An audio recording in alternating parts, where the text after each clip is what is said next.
El seguidor es un elemento que forma parte de un mecanismo leva-seguidor, realizando un movimiento prefijado, ya sea traslación alternativa o rotación oscilante, a partir del movimiento de entrada de una leva. El seguidor es la parte del eslabón seguidor que está en contacto con la leva. Hay de varios tipos: cara plana, rodillo, cilíndrico y cuña. El seguidor de rodillo tiene la ventaja de poseer la menor fricción a diferencia de los otros, pero es más costoso y se utiliza con más frecuencia en maquinaria de producción, donde la facilidad de reemplazo y disponibilidad son sus ventajas principales.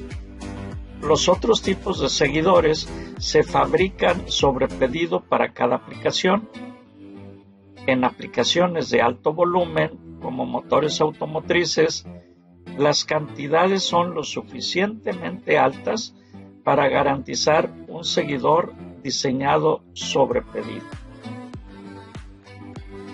Los seguidores oscilantes pueden ser de rodillo, cilíndrico o plano. La relación de giro de la leva con el tiempo es la velocidad angular de la leva va a ser igual al cambio de ángulo entre el cambio de tiempo. Cuando la leva gira a una velocidad angular constante, que es la mayoría de los casos, tenemos ahí que hay el ángulo beta, que es igual a la rotación de la leva en un intervalo de movimiento, ya que cuando hablamos de una leva vemos que tenemos varios intervalos.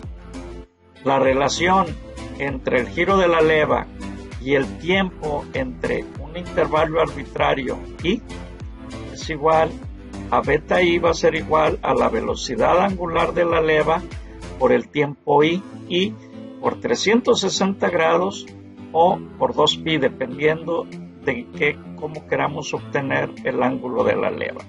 La rapidez de la leva durante un ciclo es igual a la velocidad angular, va a ser igual a una revolución entre la sumatoria de los tiempos i, donde la sumatoria de los tiempos i es igual al tiempo total de todos los intervalos de movimiento de un ciclo.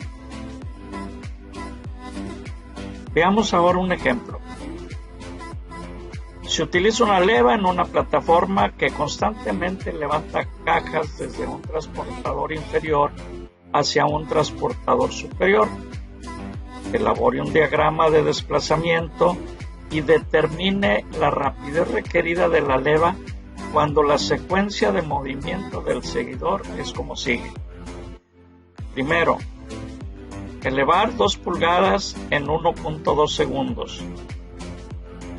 Segundo, detenerse durante 0.3 segundos. Descender 1 pulgada en 0.9 segundos. Detenerse durante 0.6 segundos y finalmente descender la otra pulgada en 0.9 segundos para volver a reiniciar el ciclo posteriormente. Veamos ahora el tiempo del ciclo. El tiempo 1 es de 1.2 segundos, más el tiempo 2 de 0.3, más el tiempo 3 de 0.9, más el tiempo 4 de 0.6, más el tiempo 5 de 0.9 segundos, lo que nos da una sumatoria de 3.9 segundos por ciclo. Entonces la velocidad angular requerida por la leva es igual a una revolución entre la sumatoria de los tiempos. Esto nos da que es igual a una revolución entre 3.9 segundos, o sea 0.256 revoluciones por segundo. Si yo lo quiero en revoluciones por minuto, esta cantidad la debo multiplicar por 60 y me da 15.38 revoluciones por minuto. Ahora veamos el ángulo de giro para cada intervalo de movimiento del seguidor y lo podemos calcular con dos fórmulas. El ángulo beta i es igual al tiempo i entre la sumatoria de todos los tiempos por 360 o por 2pi, si quiero en grados o radianes. O también beta i es igual a la velocidad angular de la leva por el tiempo i por 360 o por 2pi. Veamos primero el intervalo 1. El ángulo del intervalo 1 sería igual a 1.2, que dura el tiempo del intervalo 1 entre los 3.9 segundos, y por 360 grados me da 110.5 grados. El ángulo del intervalo 1 es de 110.5 grados. Con el mismo procedimiento obtengo que el ángulo del intervalo 2 es igual a 27.6 grados, el ángulo del intervalo 3 82.9 grados, el ángulo para el intervalo 4 es 55.3 grados y el ángulo para el intervalo 5 de 82.9 grados. Al sumar todos estos grados me debe dar los 360. Veamos ahora el diagrama, la gráfica del diagrama de desplazamiento. Y vamos a suponer que la velocidad es constante.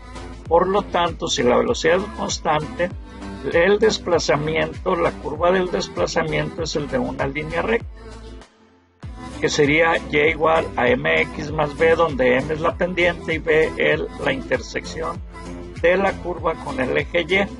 Aquí vamos a hacer que y es igual a h. Entonces, en este intervalo hay un h1, aquí no hay altura porque es detenimiento. Yo aquí tengo un h2 o h3, que en este h3 sería negativo porque es hacia abajo. Aquí no tengo h, es 0, el h4 es 0 y el h5 sería también de 1 pulgada.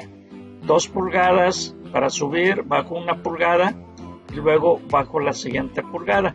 Y en el eje de las X tengo, en función del ángulo, aquí tengo para el primer beta 1 de 110.5, el beta 2 de 27.6 o 28, el beta 3 de 82.9, 83, el beta 4 de 55 y el beta 5 de 83.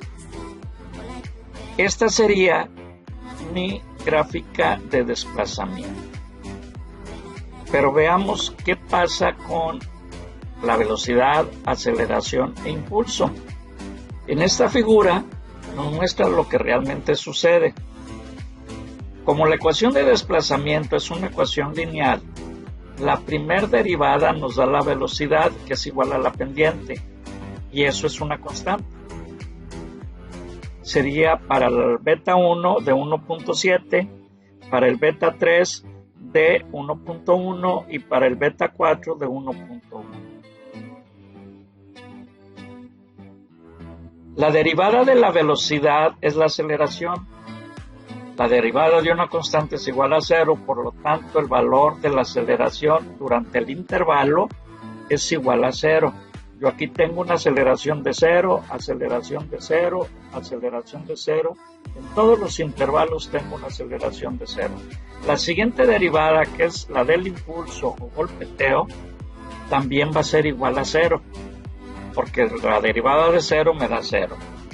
Pero el problema yo lo tengo aquí en las fronteras, porque la ecuación de velocidad es discontinua. Aquí yo en esta parte tengo una aceleración infinita.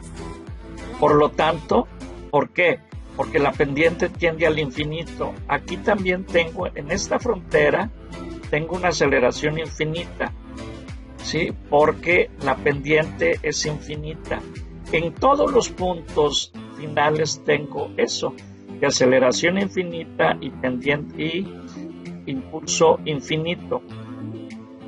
Entonces, las fronteras del intervalo es el problema, donde la subida encuentra el detenimiento bajo en un lado y alto en el otro. Existen discontinuidades en las fronteras, pues ahí la pendiente es infinita. lo que produce aceleraciones infinitas en esos puntos. A estas puntas se les conoce como funciones delta de Dirac.